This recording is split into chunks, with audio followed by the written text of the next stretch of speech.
Hello guys and welcome back to Car Obsession. You join me in the latest Suzuki Vitara, and in this video I'm going to be talking you through the touchscreen and the infotainment system. So let's fire the car up and have a look at the touchscreen. So it is a 7-inch touchscreen which comes as standard on this model. I've got the mid-range SZT.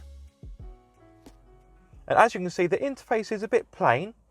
It isn't the most jazziest or slick looking infotainment system, but it does work pretty well. Now, as you can see, you've got 4 squares, all of which are in a different colour, which is quite handy because as a quick glance, you can kind of tell which each one is for. You don't really have to take your eyes off the road, which is quite handy.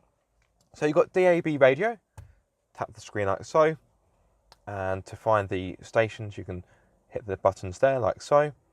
Obviously, I've got it on mute because I don't want any copyright infringement. But if you don't want to listen to the radio and you want to use Bluetooth or another source of media, hit that button there. And as you can see, you can choose FM if you want to have FM. Let me move my hand out the way. Got a few different options. And as you can see, on the right-hand side, you have a tab marked media. And there we are. You've got radio, you've got the iPod, USB, pardon me, SD card, Bluetooth, and so forth. Pretty straightforward. So you've got a home button on the right-hand side, which obviously takes you back home. Now, one thing I don't really like about this touchscreen is the fact that the volume button is touch sensitive. So you don't have like a button, a physical button or a dial. It's touch sensitive, which, yeah, when you're on the move, it's not the most practical way of using it, but you do have a volume button on the steering wheel, which I can show you just there. So that is a lot easier. So that is a very small complaint, as there is a way around it. As you can see, you've also got the Bluetooth. There we are. Lots of phone calls to the missus there, to Mrs. Elaine Wake. And as you can see, you've got contacts and dial pad. And what I also like about this system is that you don't have to keep going home every time. You've got the little tabs up here on the right hand side, shortcut buttons, which are quite handy. So if we flip back to the touchscreen, please. So you can go back to the radio like so, or you can go to the navigation. Let me show you the navigation. Confirm. The graphics are okay. They are a little bit basic, but the satnav does work pretty well. I will set a route for the satnav in a few moments. But yes, you can pinch out like so, and that's pretty responsive, to be fair. Well, it was. Have you broken it? There we are. You can pinch and zoom like you can on a tablet or a smartphone, and it works reasonably well. I think at points it's picking up my nail, so it isn't quite zooming in properly. And then hit that button there to recenter it. So yes, that works pretty well. And last but not least, you do have smartphone connectivity. So I can't plug my phone in because I'm using it to record this audio, but I can plug my wife's phone in like so. If I can get the USB, there we are.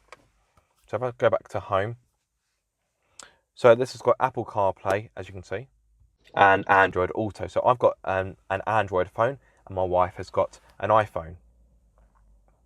So I'm just waiting for, there we go.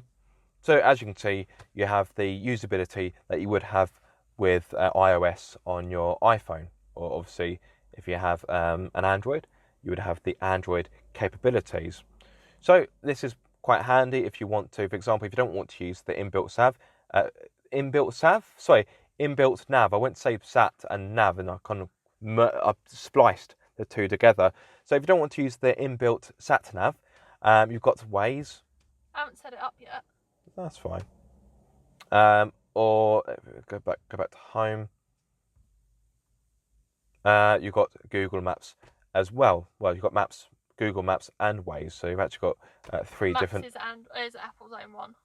Ah, so it's been quite a few years since I've owned an iPhone. So I've kind of fallen out of the knowledge base, so to speak.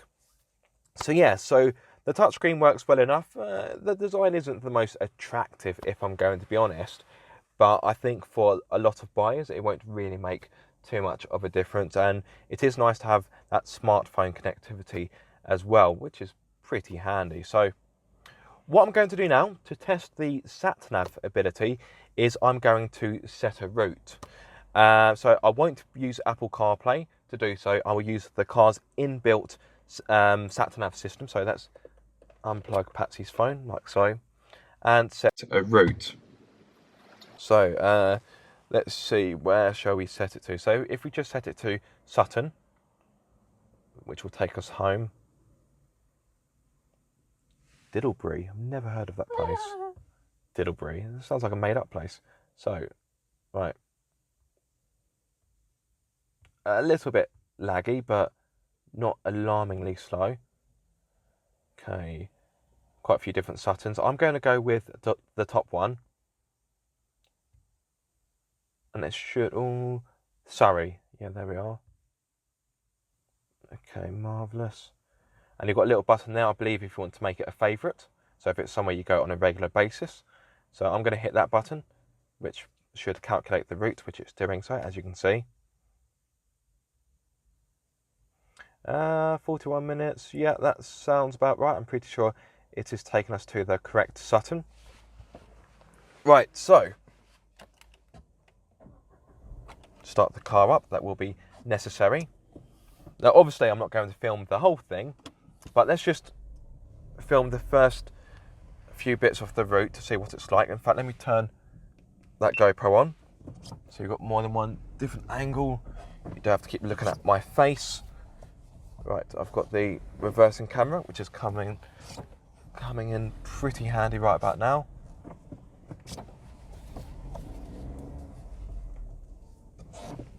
Let's get out of this woman's way.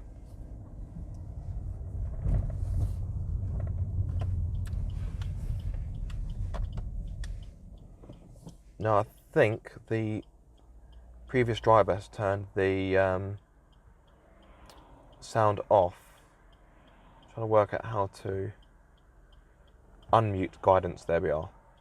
Just so you can get an idea of how it sounds. I know for some people you may find the just poking my bonnet out a bit too far. You may find the voice a little bit annoying, but some of you may want to hear what it sounds like. So we are good to go.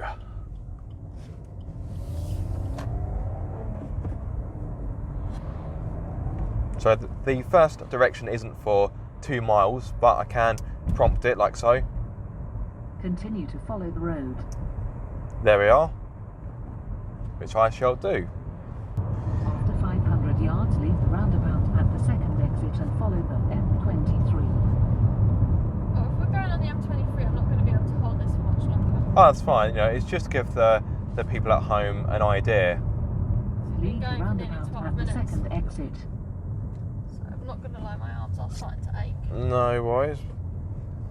But the directions are quite clear. I know I need to be going down here.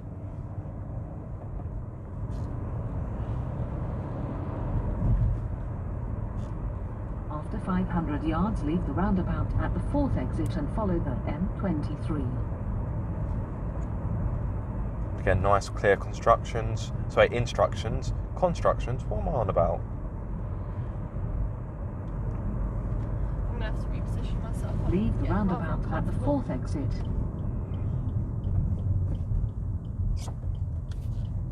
Oh, indicator's gone off.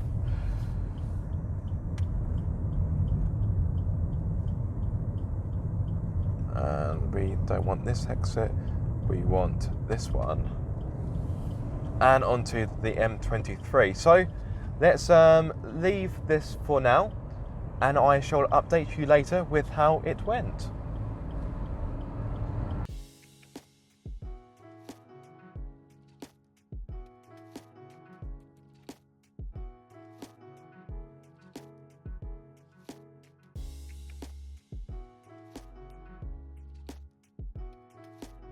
So we are back at home. The sat-nav worked perfectly, so I've got no complaints there. And to sum up, the Suzuki system is not the prettiest to look at, and it isn't quite the slickest, but it has a good level of usability. It's got an ample amount of features, and on the whole, it works pretty well.